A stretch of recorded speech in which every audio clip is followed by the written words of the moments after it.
Prieš daugelį amžių gyveno žmogus vardu Abraomas. Jis buvo teisingas ir ištikimas Dievui. Tačiau vieną dieną Dievas nusprendė išbandyti jo tikėjimą.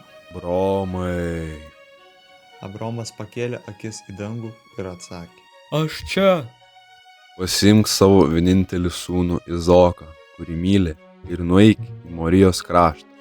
Ten paaukok jį kaip deginamąją auką.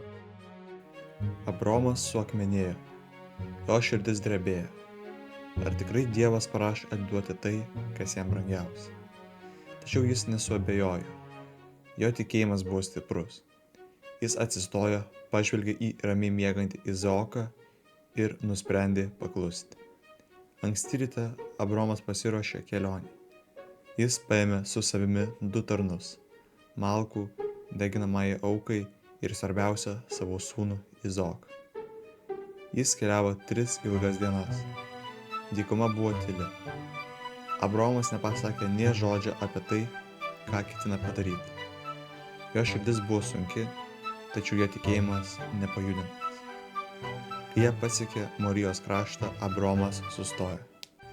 Jūs likite čia.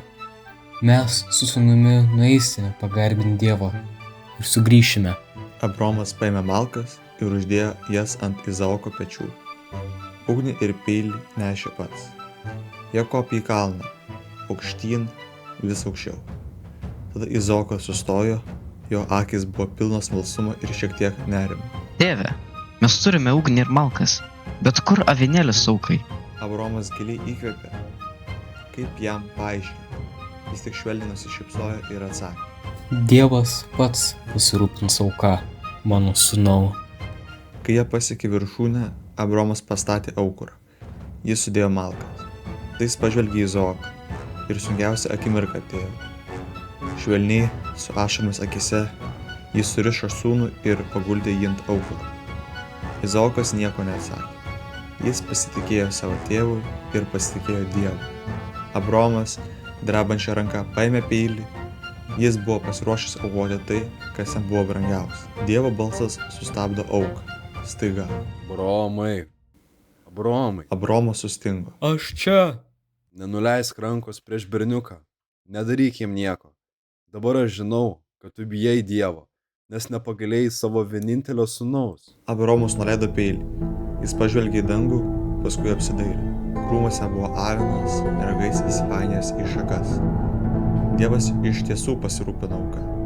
Abraomas išlaisvino Izaoką ir su džiaugsmu paaukojo aviną vietoj sūnaus.